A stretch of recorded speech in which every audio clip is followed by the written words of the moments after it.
syukur kita panjatkan kehadirat Allah atas seluruh nikmatnya. Semoga Allah akan menambahkan kepada kita kenikmatan-kenikmatan yang lainnya. Amin.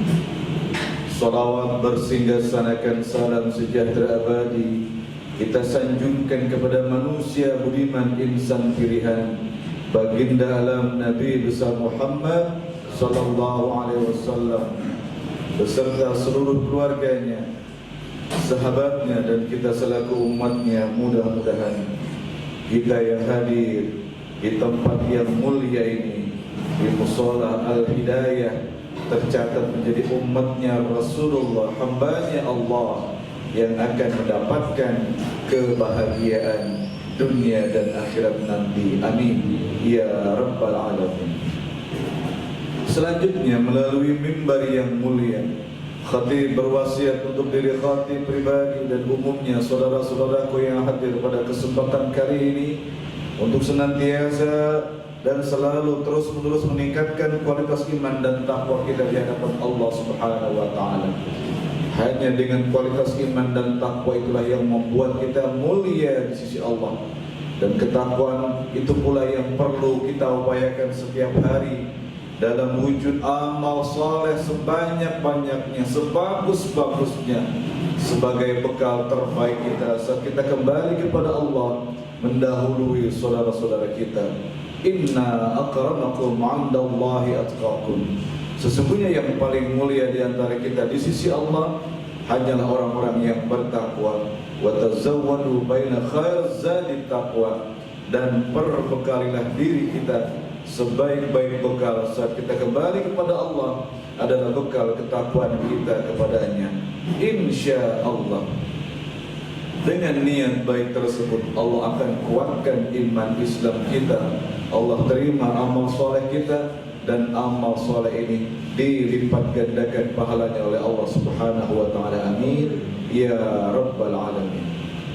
Hadirin rahimakumullah,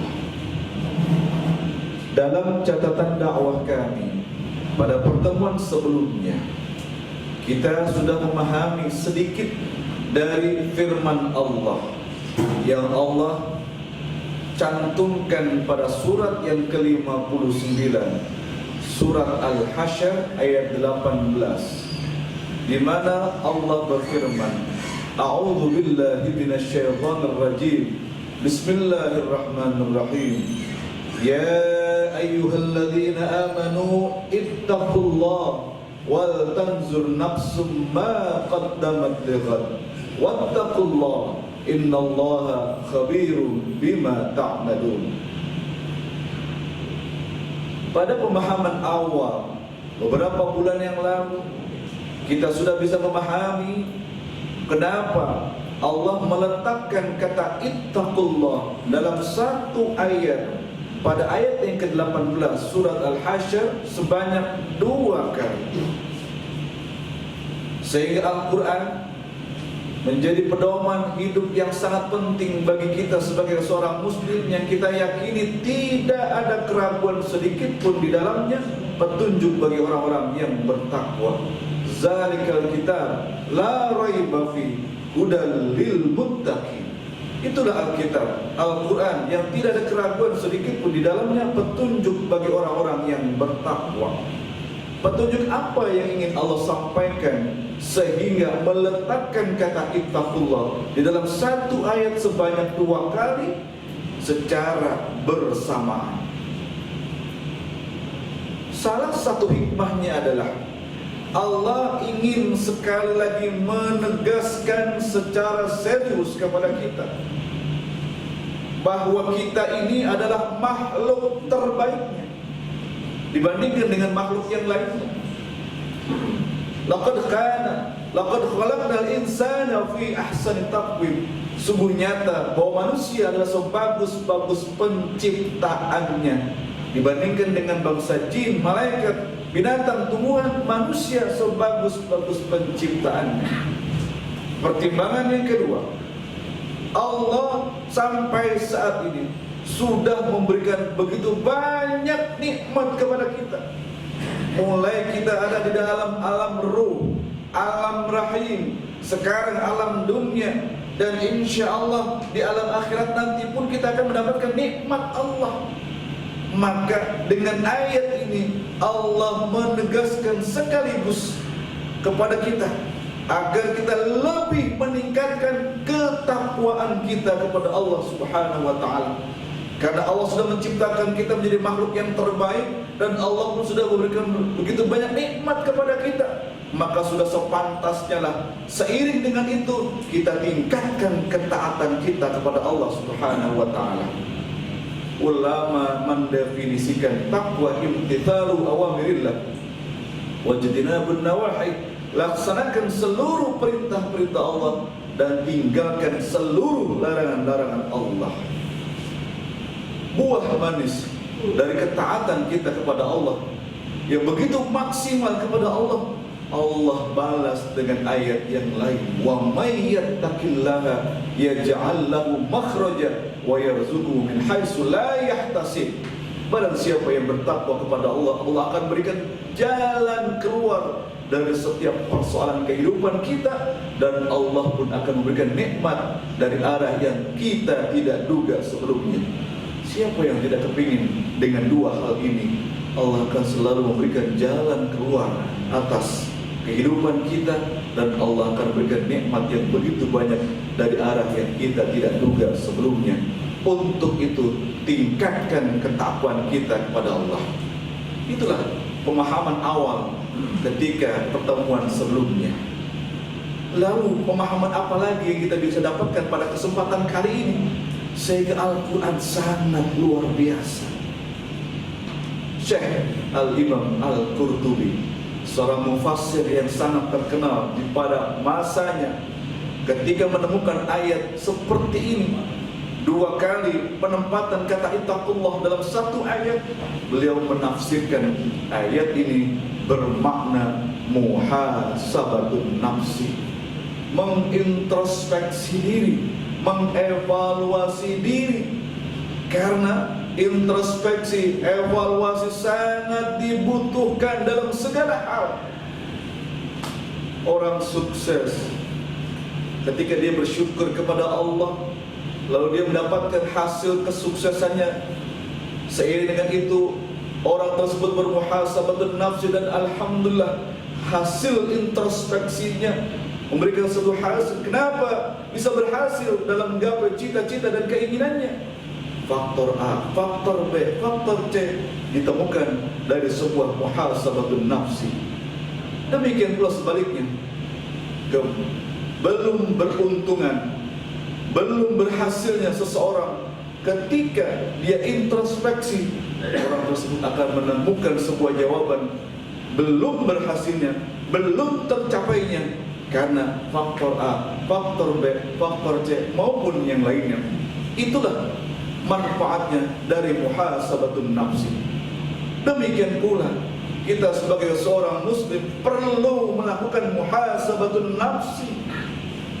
Dari ayat ini, apa yang perlu kita tingkatkan saat ini?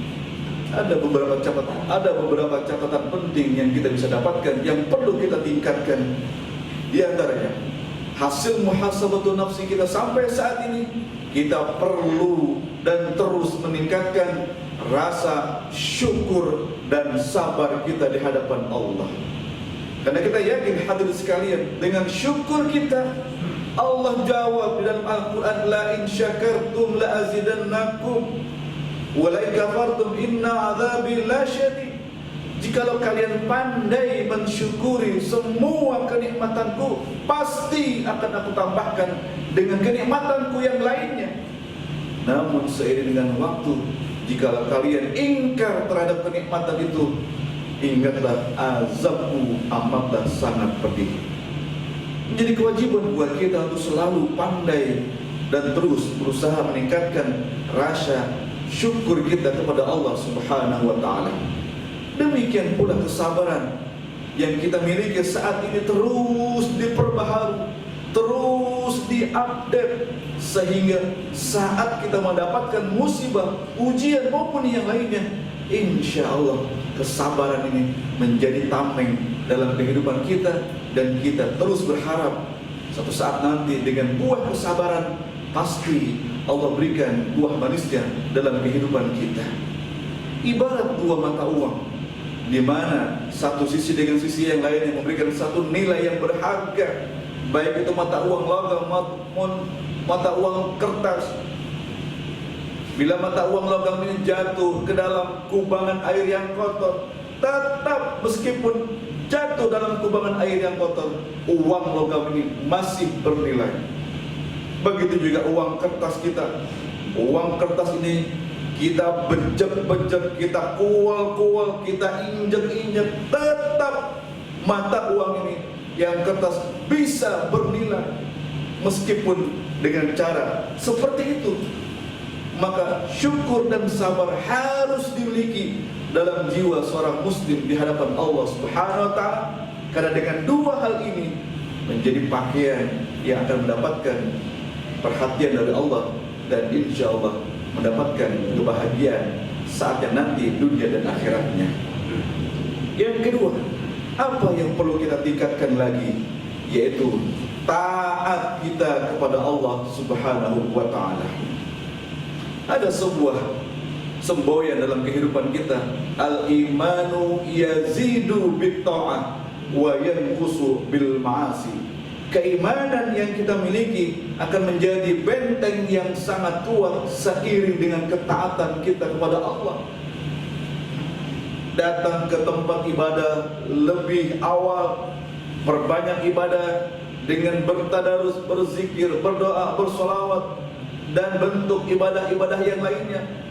Perlahan tapi pasti semua ibadah kita itu akan menguatkan benteng iman kita. Namun perlu kita juga ingat, apabila kita lengah, terjerumus dengan lembah dosa dan noda, wa yanqusu bil ma'asi, dan iman ini akan semakin menipis, bahkan mungkin menghilang seiring dengan kemaksiatan kita kepada Allah Subhanahu wa taala. Untuk itu berlindunglah kepada Allah dari kemaksiatan tersebut, sehingga kita tetap berada dalam bimbingan Allah Subhanahu wa taala. Tingkatkan terus iman dan takwa kita secara baik di hadapan Allah Subhanahu wa taala, karena semua itu akan memberikan buah manis untuk kebahagiaan hidup kita dunia dan akhirat nanti insyaallah. Yang terakhir, apa yang perlu lagi kita tingkatkan, yaitu kita berlindung kepada Allah Subhanahu wa taala. Karena kita sadar bahwa kita ini adalah makhluk yang lemah, makhluk yang punya keterbatasan. Al-insan makhluk khata' wan nisyan. Manusia adalah tempat yang lupa dan berbuat kesalahan. Di saat kita berbuat kesalahan, apalagi kesalahan terhadap Allah maupun terhadap sesama manusia, bersegeralah untuk minta maaf kepada saudara-saudara kita, dan bersegeralah minta ampun kepada Allah Subhanahu wa taala. Jangan anggap remeh perbuatan-perbuatan maksiat, dosa-dosa kita. La saghair ma'al istimrar wala kabair ma'al istighfar. Tidak ada dosa kecil bila dosa kecil itu terus-menerus dilakukan secara kontinu, maka dosa kecil ini akan menjadi besar, dan ini akan berbahaya dalam kehidupan kita. Wala kabair ma'al istighfar, dan tidak ada dosa sebesar apapun bila diiringi dengan istighfar kita kepada Allah Subhanahu wa taala. Luangkan waktu kita untuk memperbanyak istighfar kita kepada Allah, dan luangkan waktu kita untuk lebih banyak bertaqarrub, mendekat kepada Allah Subhanahu wa taala. Mudah-mudahan Jumat barokah yang Allah hadirkan pada kesempatan kali ini dan Allah takdirkan kita bisa berkumpul bersama, mudah-mudahan menjadi sangat bermanfaat untuk menambah iman takwa kita dan bekal amal soleh dalam kehidupan kita. Insya Allah semuanya akan berbuah manis untuk kebahagiaan dunia dan akhirat nanti, dan semuanya dalam keadaan husnul khatimah.